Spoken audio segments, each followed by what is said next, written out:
Welcome, everybody, to Life Talks Live, our third week. I'm so excited to be here with you guys today. As you guys heard, my fellow coaches, they were talking. Our topic today is about success. Sorry, it's about happiness. Happiness.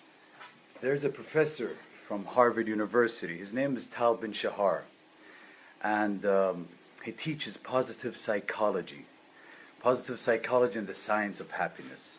And one of his students came to him and asked him, "You teach positive psychology. Are you always happy?" And he laughed and he told them, "Think of this analogy. Imagine going to a hospital and seeing somebody's heart monitor, and it was going straight, and it kept going straight. What did that mean? This means that there's no life.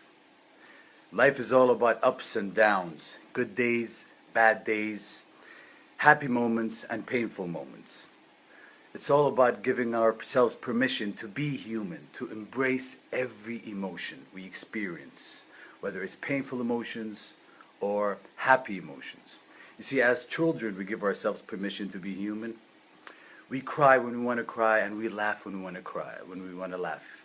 But as we grow up, society teaches us that feeling these emotions means that there's something wrong with us. But there are two types of people that don't experience these emotions. These painful emotions, whether it's sadness, envy, resentment, or jealousy. Psychopaths and dead people. So if you are experiencing these emotions, these painful emotions, that means that you're not a psychopath, and that means that you're alive. So embrace these emotions. Let's try this experiment. For the next 10 seconds, I'd like you to not think of a pink elephant. You know that one from Dumbo? Not thinking of a pink elephant. And the next 2 seconds, and I'm sure you haven't thought of a pink elephant. It wasn't easy, right? You see, painful emotions, when we try to suppress a natural phenomenon, such as the words we utter, it intensifies. Painful emotions is a natural phenomenon, just like any other natural phenomenon. When we suppress it, it intensifies. And the paradox here is that when we accept these emotions and when we embrace them, they weaken. There was this lady that was going to go on stage and speak to thousands of people. And they asked her, "How did you feel before going on stage?" And she said, "I felt anxious." And they asked her, "What did you feel in your body?" She said, "My palms got sweaty, my heart rate got up, and my breathing got shallow." There was this other guy who was a rock star, and before him going on stage, they asked him a question. "How do you feel?" And he said, "I feel excited when I hear the band starting to warm up, when I see the crowd starting to make some noise, when I hear everybody just starting to scream, I feel excited." They asked him, "What do you feel in your body?" He said, "My palms start to sweat. I start to breathe heavily. My breathing is shallow. My heart rate goes up." So here we have two people experiencing the exact same symptoms in the body, but each had a completely different perception of what they were experiencing. Our emotions are our compasses in this world. Let's use them to guide us and work with them instead of against them. I'm going to share with you guys a story from one of my favorite books, The Alchemist. It goes like this. A merchant sent his son to learn the secrets to happiness from the wisest of men. The little boy wandered in the desert for 40 days in search of this wise man. Finally, after 40 days, he found this beautiful castle on the tip of the mountain. When he entered this castle, he was surprised of what he saw. Merchants coming and going, people chatting in the corner, the beautiful orchestra playing the most beautiful melodies, and there's this huge table filled with the most delicious and exotic food from all over the world. And there he was, that wise man, busy talking to all the people.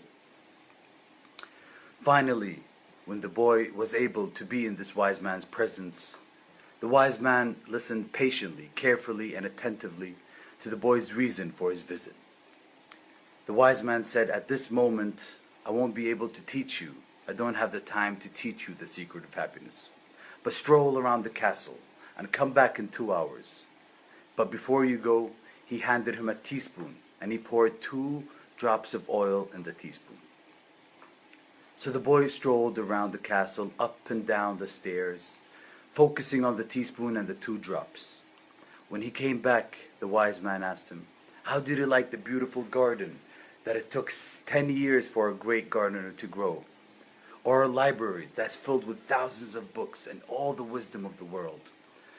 Or our Persian rugs, chandeliers, and art in every corner? Embarrassed, the boy looked down and he told him that he wasn't able to see anything because he was too focused on the two drops. The man said, go enter into my world. If you don't, you can't trust a man without knowing his home, said the wise man. So the boy, now at ease, he walked around the castle and experienced everything fully. From the beautiful gardens to the exotic plants, to the mountains around the castle, to the beautiful art in every corner. And when he came to the wise man, he reported every little thing in detail. And then the wise man asked him, and what happened to the two drops I entrusted you with? The boy looked down and the two drops were gone. The wise man said, the only secret to happiness I can teach you today is, as you wander through this world and observing all these beautiful external objects that make us happy, never forget the two drops in your spoon. Wow, what a beautiful, beautiful story. I love that story. It gives me goosebumps every time I say it, every time I hear it. You see, to some people, happiness is external. It's having a beautiful family. It's having a great job. It's being successful. It's reaching a goal. To others, happiness is internal. It's having peace of mind, being content, or not being stressful. Part of nature is having a balance, is having a dance between these two forces, our inner force and our outer force. Thank you so much for you guys tuning in with me today. I appreciate each and every one of you guys for all the love and support. If you have any questions regarding today's topic or Life Talks Live in general, please shoot us a message on Facebook, Instagram, or visit our website on lifetalkslive.com. Thank you so much for all the presents. Happy New Year's and keep being great, guys.